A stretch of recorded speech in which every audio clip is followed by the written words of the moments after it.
بسم اللہ الرحمن الرحیم۔ نبوت سے پہلے حضور اکرم صلی اللہ علیہ وسلم کے اخلاق کی کیا کیفیت تھی اور کسب معاش کی کیا صورت تھی؟ حضور صلی اللہ علیہ وسلم کی ساری زندگی بہترین اخلاق کا خزانہ تھی۔ سچائی، دیانتداری، رحم، سخاوت، وفاداری، وعدہ کی پابندی، بزرگوں کی عظمت اور چھوٹوں پر شفقت، رشتہ داروں سے محبت، دوستوں کی ہمدردی اور اعزاء کی غمخواری، مخلوق خدا کی خیر خواہی، غرض تمام اچھی باتوں میں حضور علیہ السلام کو وہ مرتبہ عطا کیا گیا تھا کہ ناممکن ہے کہ کوئی اس کے گرد کو بھی پہنچ سکے۔ بہترین اخلاق ہی کا اثر تھا کہ لوگ ادب کے باعث نام نہیں لیتے تھے۔ صادق اور امین حضور علیہ السلام کا لقب مقرر کر رکھا تھا۔ متانت، سنجیدگی، کم بولنا، بے فائدہ بات سے نفرت کرنا، خندہ پیشانی اور ہنسی خوشی لوگوں سے ملنا، سادگی اور صفائی سے بات کرنا حضور علیہ السلام کا خاص شیوا تھا۔ خداوند عالم نے آپ کو لڑک پن ہی میں تمام بری باتوں سے محفوظ رکھا جو اس زمانہ میں رواج پائی ہوئی تھی، مثلا حرص، طمع، دغا، فریب، جھوٹ، شراب، زنا، ناچ گانا، لوٹ، چوری، بت پرستی، بتوں کے نام کی چیز کھانا، بتوں پر چڑھاوا، شعر گوئی، عشق بازی، یہ تمام باتیں جو اس زمانہ میں گویا ہر ایک کے جنم میں ہوتی تھی، حضور علیہ السلام کی ذات گرامی ان سب سے بالکل پاک اور صاف رہی۔ اسی وجہ سے حضور علیہ السلام کو معصوم کہتے ہیں، یعنی گناہوں سے بچے ہوئے، گناہوں سے پاک۔ اور لطف یہ ہے کہ نہ حضور علیہ السلام نے کوئی کتاب پڑھی، نہ کسی کے مرید ہوئے، نہ کسی نے حضور علیہ السلام کی باقاعدہ تربیت کی، یہ تمام خوبیاں خدا داد تھیں۔ ہمارے آقا صلی اللہ علیہ وسلم نے ہمیشہ قوت بازو سے کما کر زندگی بسر کی۔ حضور علیہ السلام کی اہلیہ حضرت خدیجہ رضی اللہ عنہ کے پاس بہت کچھ دولت تھی۔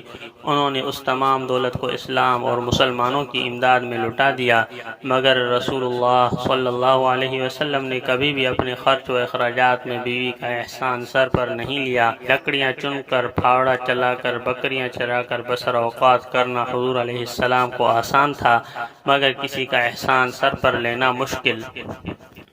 اگر خدا نخواستہ حضور علیہ السلام بیوی کا مال اپنے صرف میں لائے ہوتے تو قریش کے کافر آسمان سر پر اٹھا لیتے۔ وہ تو رات دن اسی تلاش میں رہا کرتے تھے کہ بدنام کرنے کی کوئی چیز ہمارے ہاتھ لگ جائے، اور بیوی کے مال سے خرچ کرنا عرب کے خیال میں بہت بڑا عیب تھا۔ خلق خدا کی خیر خواہی اور قوم کی خدمت اور ہمدردی کی فکر حضور علیہ السلام کو ہمیشہ رہا کرتی تھی۔ اپنے زمانہ والوں کی حالت پر پوری درد مندی کے ساتھ اکثر غور فرمایا کرتے تھے۔ حضور صلی اللہ علیہ وسلم کے مشورہ کے بموجب اسی ہی زمانہ میں ایک انجمن قائم کی گئی، اس میں بنو ہاشم، بنو المطلب، بنو اسد، بنو زہرہ وغیرہ شامل تھے۔ اس انجمن کے ممبر آپس میں معاہدہ کیا کرتے تھے، ہم ملک سے بے امنی دور کریں گے اور ہم مسافروں کی حفاظت کیا کریں گے، ہم غریبوں کی امداد کرتے رہیں گے، ہم بڑوں کو چھوٹوں پر ظلم کرنے سے روکا کریں گے۔ حضور صلی اللہ علیہ وسلم کے ساتھ قریش کے اعتبار اور تعلقات کی کیا کیفیت تھی؟ قریش کو حضور علیہ السلام پر اس قدر اعتبار اور بھروسہ تھا کہ نبوت کے بعد جب مکہ کے کافر حضور علیہ السلام کے جانی دشمن بن رہے تھے، اس وقت بھی اپنی امانت حضور علیہ السلام کے پاس ہی رکھوا کر مطمئن ہوتے تھے۔ ایک عجیب واقعہ ہے جس سے حضور علیہ السلام کے اور قریش کے تعلقات کا اندازہ ہو سکتا ہے۔ مکہ میں سیلاب آیا جس کے سبب خانہ کعبہ منہدم ہو گیا۔ قریش نے دوبارہ تعمیر کا ارادہ کیا، چونکہ یہ چیز شہرت اور ناموری کی تھی۔ تمام قبیلوں نے اس میں حصہ لیا۔ جب حجر اسود کو دیوار میں رکھنے کی نوبت آئی اور یہ کام بہت بڑی عزت کا تھا، اس وجہ سے ہر قبیلہ والے دعویٰ کرنے لگے کہ یہ عزت ہم کو ملنی چاہیے، اس کے مستحق ہم ہیں، اور یہ معاملہ اتنا بڑا کہ باقاعدہ جنگ کے لیے آمادگی ہونے لگی۔ قریش کے نیک دل اور سنجیدہ آدمیوں نے، خصوصاً ابو امیہ بن مغیرہ نے جو سب سے بوڑھا تھا، چاہا کہ یہ معاملہ نرمی سے چاہا کہ یہ معاملہ نرمی سے طے ہو جائے اور آپس میں خون بہنے کی نوبت نہ آئے، چنانچہ مشورہ کے لیے خانہ کعبہ کے احاطے میں، جس کو آج کل مسجد حرام کہتے ہیں، جمع ہوئے، اور غور و فکر کے بعد یہ طے ہوا کہ جو شخص سب سے پہلے مسجد کے اس دروازے میں داخل ہو وہ اس معاملے کا فیصلہ کرے گا۔ حسن اتفاق سے مجمع کی نظر سب سے پہلے جس پر پڑی وہ سرور عالم صلی اللہ علیہ وسلم کا چہرہ انور تھا۔ سب خوش ہو کر بول اٹھے، یہ امین ہیں، صادق ہیں، عرب کے بہترین شخص ہیں، خوب تشریف لائے، بہترین فیصلہ یہی فرما سکتے ہیں۔ چنانچہ ایسا ہی ہوا، حضور صلی اللہ علیہ وسلم کے سامنے معاملہ پیش کیا گیا۔ حضور صلی اللہ علیہ وسلم نے چادر پھیلا کر حجر اسود کو اپنے دست مبارک سے چادر میں رکھ دیا اور فرمایا، ہر قبیلے کے منتخب آدمی چادر کو اٹھائیں۔ جب حجر اسود بنیاد تک پہنچ گیا، حضور علیہ السلام نے اپنے دست مبارک سے اس کو اٹھا کر دیوار میں نصب فرما دیا۔ جب یہ واقعہ ہوا تو حضور علیہ السلام کی عمر کیا تھی؟ 35 سال۔ رسالت اور نبوت کے کیا معنی ہیں؟ رسالت کے معنی رسول ہونا اور نبوت کے معنی نبی ہونا۔ رسول یا نبی کس کو کہتے ہیں؟ رسول اور نبی خدا کے بندے ہیں اور انسان ہوتے ہیں۔ خدا تعالیٰ انہیں اپنے بندوں تک احکام پہنچانے کے لیے مقرر فرماتا ہے۔ وہ سچے ہوتے ہیں، کبھی جھوٹ نہیں بولتے، گناہوں سے پاک ہوتے ہیں، خدا کے حکم سے معجزے دکھاتے ہیں، خدا کے پیغام پورے پہنچا دیتے ہیں، ان میں کمی زیادتی نہیں کرتے، کسی پیغام کو چھپاتے ہیں۔ نبی اور رسول میں کیا فرق ہے؟ نبی اور رسول میں تھوڑا سا فرق ہے، وہ یہ کہ رسول تو اس پیغمبر کو کہتے ہیں جس کو نئی شریعت اور کتاب دی گئی ہو، اور نبی ایسے پیغمبر کو بھی کہتے ہیں جس کو نئی شریعت دی گئی ہو، اور ایسے پیغمبر کو بھی کہتے ہیں کہ اسے نئی شریعت اور کتاب نہ دی گئی ہو بلکہ وہ پہلی شریعت اور کتاب کا تابع ہو۔ کیا کوئی آدمی اپنی کوشش اور عبادت سے نبی بن سکتا ہے؟ نہیں، بلکہ جسے خدا تعالی بنائے وہی نبی اور رسول بنتا ہے۔ مطلب یہ ہے کہ نبی اور رسول بننے میں آدمی کی کوشش اور ارادے کو کوئی دخل نہیں، خدا کی طرف سے مرتبہ عطا کیا جاتا ہے۔ رسول اور نبی کتنے ہیں اور ان میں سب سے افضل رسول کون ہیں؟ دنیا میں بہت سے رسول اور نبی آئے، ان کی ٹھیک تعداد خدا تعالیٰ کو معلوم ہے۔ ہمارا فرض یہ ہے کہ جتنے رسول اور نبی خدا نے بھیجے ہیں ان سب کو برحق جانیں، البتہ ہمارے پیغمبر حضرت محمد صلی اللہ علیہ وسلم تمام نبیوں اور رسولوں سے افضل اور بزرگ ہیں۔ خدا تعالیٰ کے تو آپ بھی بندے اور تابعدار ہیں، خدا تعالیٰ کے بعد آپ کا مرتبہ سب سے بڑا ہوا ہے۔ رسول اور نبی کیوں آتے ہیں؟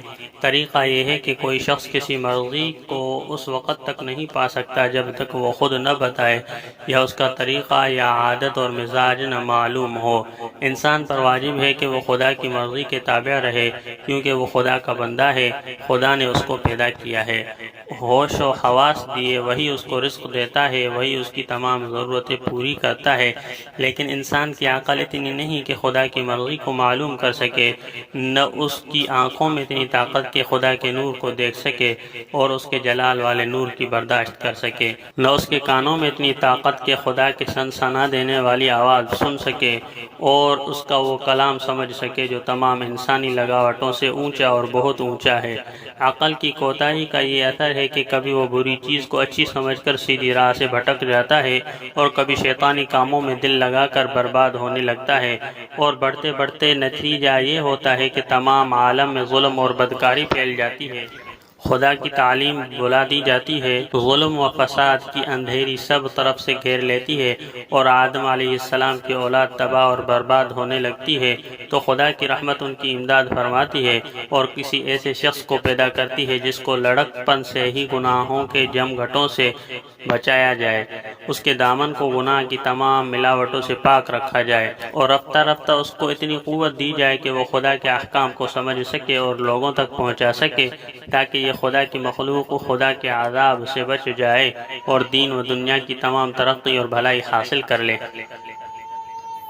حضور صلی اللہ علیہ وسلم کی تشریف لانے کے وقت عرب کے لوگوں کا کیا مذہب تھا اور تمام دنیا کی مذہبی حالت کیا تھی؟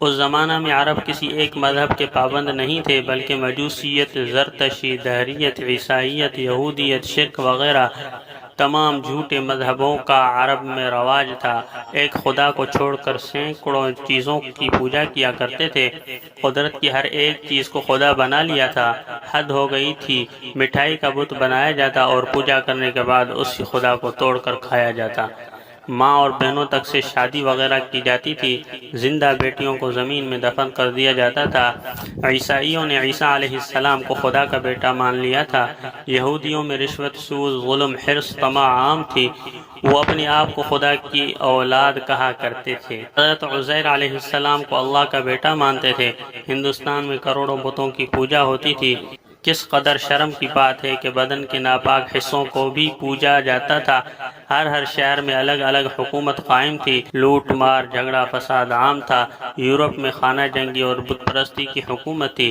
غرض تمام دنیا کی یہی حالت تھی، گمراہی کی گھٹا ٹوپ اندھیری تھی جو تمام دنیا پر چھائی ہوئی تھی، اور دنیا کو اس وقت کسی سچے رہبر کی ایسی ہی ضرورت تھی جیسے ماہی بے آب کو پانی کی۔